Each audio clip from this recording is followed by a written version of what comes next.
ஐயா வாசிங்க போயிடலாம். அசுத்தாவிகளை துரத்தவும் சகல வியாதிகளை என்னங்க வியாதி? சகல வியாதிகள். சகல வியாதி, இருக்கிற வியாதி, இனிமே வர்ற வியாதி, கண்ணுக்கு தெரியாத வியாதி, புதுசா உருவாகிற வியாதி, சகல வியாதியும் துரத்தவும் சகல வியாதியும் சகல நோய்கள் சகல வியாதியும் துரத்துங்க. சகல வியாதிகளை துரத்தவும். என்னமா சகல வியாதிகளை வியாதிக்கு என்ன இருக்குது? துரத்துனா ஓடுறதுக்கு கால் இருக்குது. ஹலோ, என்ன இருக்குது? வியாதிக்கு கால் இருக்குதுங்க. துரத்துனா ஓடும். நம்ம துரத்தாததுனாலதான் அது என்ன பண்ணுது? பக்கத்திலேயே வந்து நிக்குது. அடுத்தது அதிலே பாருங்களேன். சகல வியாதிகளை துரத்தவும் சகல வியாதிகளை துரத்தவும் சகல வியாதிகளை சுகமாக்கவும். நல்லா இன்னொரு அடி வாசிங்க. சகல நோய்களை நீக்கவும். சகல நோய்களை நீக்கவும். சகல நோய் அப்ப நீக்கவும் முடியும், அவர்களுக்கு அதிகாரம் கொடுத்து. நமக்கு என்ன அதிகாரம் இருக்குது? அதிகாரம் நீக்கவும் முடியும். அதாவது நீக்கிறதுனா இந்த புஸ்தகத்துல இருந்து எதையும் நீக்க கூடாதுன்னு சொல்லிக்கிறாரு இல்லையா ஆண்டவர்?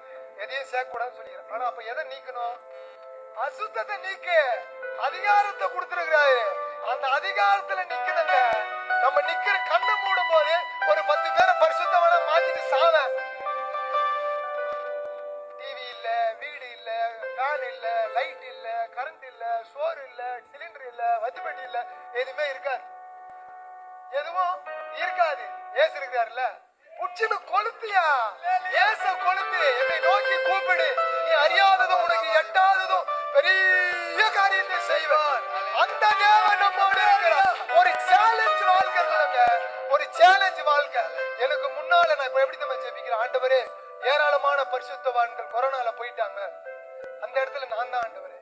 நான் என்ன சொல்றேன்? அந்த இடத்துல நான் தான். எலியாவின் தேவன் என்னுடைய தேவன். அப்ப நான் எலியாவா மாறணும் இல்ல, நான் மோசேவா மாறணும் இல்ல. நான் தான் செங்கட பொழப்ப ஆண்டவரே. நான் தான் எலியா. பொம்பளைக்கெல்லாம் பயந்துன்னா கொகைக்கெல்லாம் ஓட மாட்டேன். என்ன பிரச்சனை வந்தாலும் வீட்டுல சிலிண்டரே இல்லைன்னா கூட பயப்படாம அடுத்த கட்டத்துக்கு என்ன பண்றேன்? ஊழியத்தை கொண்டு போயிடுவேன். தயவு செய்து சொல்லுங்க, அழகெல்லாம் அற்று போங்க. அதை பத்தி பின்னாலாம் போவாதீங்க. 5 நிமிஷம் தான், அது போயிடும். யூடியூப்ல பாக்குறேன் சொந்தமே, அழகெல்லாம் அற்று போயிடும். படிப்பெல்லாம் வச்சுக்கோ. உலக ஞானெல்லாம் ஆண்டவருக்கு முன்னால பைத்தியமா இருக்குது. நீ வேணும்னா வச்சுக்கோ. இன்ஜினியர் ஆகு, டாக்டர் ஆகு, கலெக்டர் ஆகு, எதை வேணா ஆகு. ஆனா எதை படிக்கிறியோ இல்லையோ பைபிளை படி. ரட்சிக்கப்பட்ட தேவ ஜனமே, நீ எதை படிக்கிறியோ படிக்கலையோ, உன் ஜீவன் உள்ள நாட்கள் எல்லாம் இந்த பைபிளை படி. உபாகமம் 7வது அதிகாரத்துல 17வது அதிகாரத்துல பாத்தீங்கன்னா 9, 19, 20 எல்லாம் பாத்தீங்கன்னா ஜீவன் உள்ள நாட்கள் எல்லாம் அவன் இதை வாசிப்பானாக. ஒரு பிரதியை எழுதி அக்கல்ல வச்சுக்கணுமா, டெய்லி வாசிக்கணுமா. வீட்டுல எல்லாரும் ஒரு பைபிளை வச்சு வாசிங்க. எது வரைக்கும்? பெட்டியில தூயின்பை வைக்கிற வரைக்கும். எது வரைக்கும்? என்ன தூயின்பை பெட்டியில வைப்பா பாருங்க, அது வரைக்கும் நான் ஜெபித்து கொண்டே இருப்பேன், வேதத்தை வாசித்துக் கொண்டே இருப்பேன்.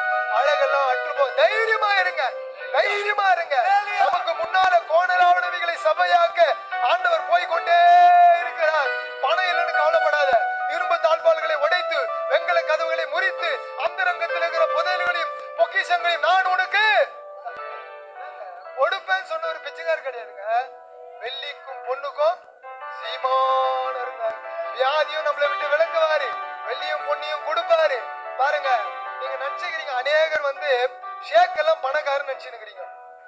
ஷேக்க கொஞ்சம் ஷேக் பண்ணாருன்னா பெட்ரோல் வராது, ஷேக்கு கீழே போயிடுவாரு.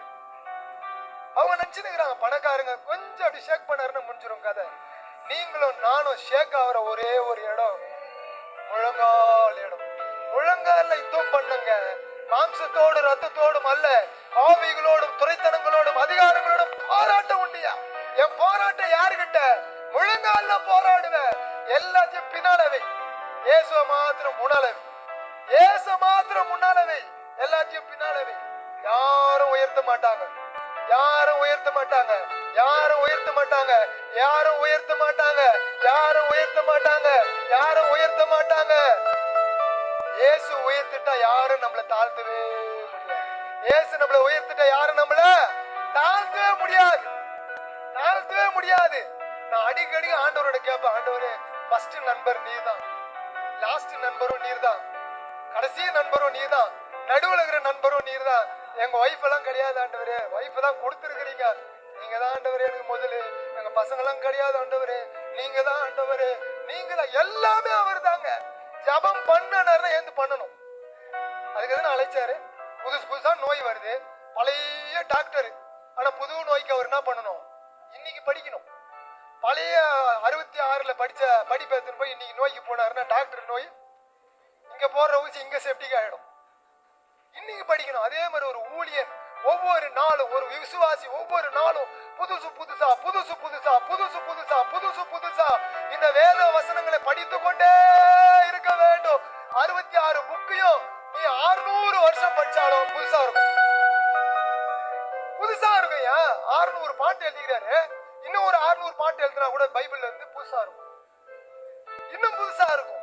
இன்னும் புதுசா என்னன்னு தெரியல. நான் போக வேண்டிய சப்ஜெக்டே இது கிடையாது. எங்கெங்கயோ போயினுக்கிறேன். ஆண்டவர் உயர்த்துவார். ஆண்டவர் என்ன பண்ணுவாரு? உயர்த்துவார். ஆண்டவர் உயர்த்துவார். ஆண்டவர் உயர்த்தார். மறுபடியும் சொல்றேன், சுந்தரராஜன் என்னுடைய குடும்பத்தை ஆசீர்வதிப்பார். நம்ம அருமையான பிரதர் நம்முடைய மோசஸ் பிரதரோட குடும்பத்தை ஆசீர்வதிப்பாரு. மியூசிக் போற தம்பியினுடைய குடும்பத்தை ஆசீர்வதிப்பாரு.